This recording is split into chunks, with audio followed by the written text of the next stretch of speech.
Morning, lovelies, beautiful lovelies. I have my fancy scarf on today.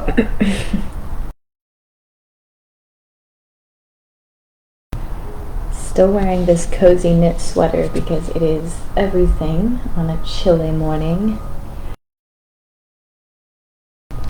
Alright, wonderful people. We have a nice reading today.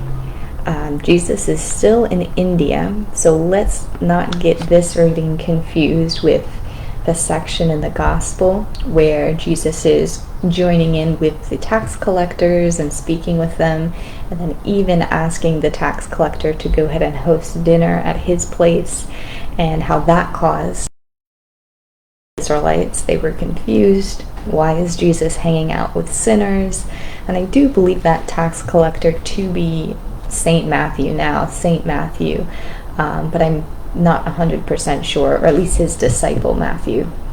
Still unclear if the Saint Matthew who wrote the Gospel is the same Saint Matthew. Well, we know it's not the same Saint Matthew that actually was Jesus' disciple, because Matthew was long gone before that Gospel came out. Anyways, not to get confused with that narrative, but this narrative will actually really remind us of that circumstance, and it really just confirms through another lens, through another source of who Jesus was, in how he behaved and how he welcomed everybody and how he did not shun anybody who might have had some moral issue. I remember talking about, if a long time ago, honestly, it's probably like 2 or so years ago, about how we've all lived in each other's shoes. And I'm not sure if I want to redact that statement or not, because it does go against our human ego, our human pride of uniqueness and individuality and being, one of one. But Jesus does say something familiar here in this passage where it says, at least our issues and our problems are shared. Nobody has gone through something that the other person did not go through, and we each have our faults and our flaws. So who is it of us to pick out somebody else's flaws in that moment, because we have gone through a similar flaw, maybe even worse, or maybe even handled the situation a bit better, but our other flaws were worse. I know it gets a little bit word scrambly, but Jesus explains it here in this passage much better than I'm able to do here at 7:45 in the morning. But we can go ahead and talk about this. And again, Jesus is still in India in a town called Behar. It says Jesus attends a feast in Behar, and here he taught human equality. Let's just go ahead and begin. In the name of Allah, most merciful, most gracious, most merciful. It says here, the fame of Jesus as a teacher spread through all the land, and people came from near and far to hear his words of truth. At Behar, on the sacred river of the Brahms, he taught for many days. And Ak, a wealthy man of Behar, made a feast in honor of his guests, and he invited everyone to come. And many came, among them thieves, extortioners, and courtesans, and Jesus sat with them and taught. But they who followed him were much aggrieved, because he sat with thieves and courtesans. So I'll stop here. I'm not going to stop any longer. I should have mentioned this earlier, but one word that we're probably not familiar with today is the word courtesan, and essentially that's like a prostitute. I had to look it up because I was really unsure. I thought it was maybe another like tax collector situation, or sounds kind of like a government worker almost with that word, but it's really actually an upper class prostitute, like an escort, I guess you could say. Somebody maybe who worked in close lines with royal princes and kings and things like that. But I digress. Let's go ahead and continue. And they upbraided him. They said, Robboni, master of the wise, this day will be an evil day for you. The news will spread that you consort with courtesans, and men will shun you as they shun an asp. And Jesus answered them and said, A master never screens himself for the sake of reputation and fame. These are but worthless baubles of the day. They arise and sink like empty bottles on a stream. They are illusions that will pass away. They are the indices to what the thoughtless think. They are noise that people make, and shallow men judge merit by the noise. Allah and all master men judge men by what they are and not what they seem to be, not by their reputation and their fame.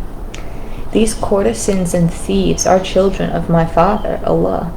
Their souls are just as precious in His sight as yours or the Brahmic priests. And they are working out the same life sums that you have solved, you men who look at them with scorn.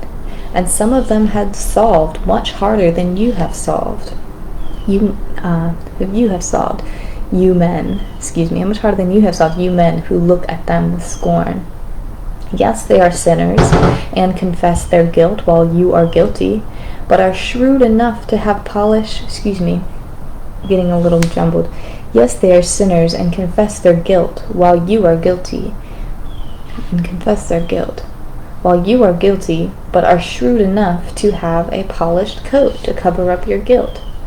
Suppose you men who scorn the courtesans, these drunkards and these thieves, who know that you are pure in heart and life, that you are far better than they, stand forth that they may know who you are. The sin lies in the wish, in the desire, not in the act. You covet other people's wealth.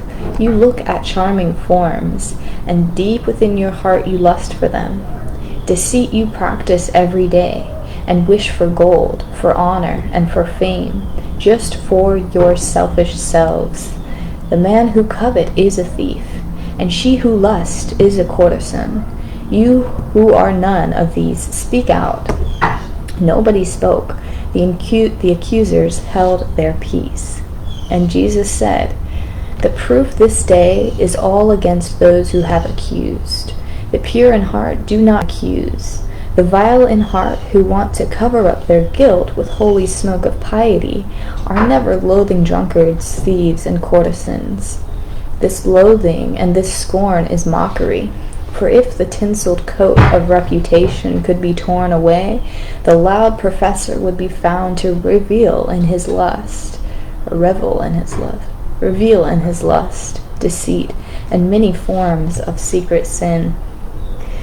The man who spends his time pulling other people's weeds can have no time in pulling his own, and all the choicest flowers of life will be choked and die, and nothing will remain but darnel thistles and burrs. And Jesus spoke a parable. He said, behold, a farmer had great fields of ripened grain, and when he looked, he saw that blades of many stalks of wheat were bent and broken down. And when he sent his reapers forth, he said, we will not save the stalks of wheat that have the broken blades. Go forth and cut and burn the stalks with broken blades. After many days he went to measure up his grain, but not a kernel could he find. And then he called the harvesters and said to them, where is my grain? They answered him and said, we did according to your word.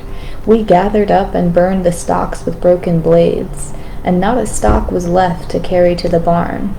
And Jesus said, if Allah saves only those who have broken blades, who have been perfected in His sight, who will be saved? Then the accusers hung their heads in shame, and Jesus went His way. This is, of course, from the Holy Koran of the Moorish Holy Temple of Science, divinely prepared by the noble prophet Najrul Ali, 1926. Good words, right? This is great. This is really personifies Jesus so well. Besides looking and reading in the gospel, we see a lot of the gospel Jesus here, and you can tell how he's starting to incorporate his parables. He's really getting into the groove and really perfecting his speech here in India. And then he's going to go, back home to Nazareth and Jerusalem and preach and continue further. But really, you know, this is the message that he always taught. It goes beyond not judging a book by its cover. It goes, don't even judge a person by their actions, by their reputation, because even that is a falsehood, right? If we can find a cause, oh, this person is bad because they did this, it in itself is a falsehood because we can trace the cause. So again, just always remembering that, you know, what truth is does not have any cause. It does not have any true beginning, right? It's just what is, and it is the effect of everything. So hold on to that. This is great. It talks a little bit about the good and the bad in every individual, right? Everybody makes their own mistakes. You know, we're not totally resolved by anybody else's errors. Should not compare, oh, because they did this, you know, I'm better. No, you've made the same exact mistakes probably more than once, and you're just, you know, viewing it in a different way. But let's go ahead and pause. I'm going to get into Psalms. This next section of Psalms is like a great response, but it also reveals a little bit of what David is going through. He is encountering an illness towards the end of this, so that is coming out and it is appearing in his Psalms. So I'll see you guys in just 2 minutes. I'll be right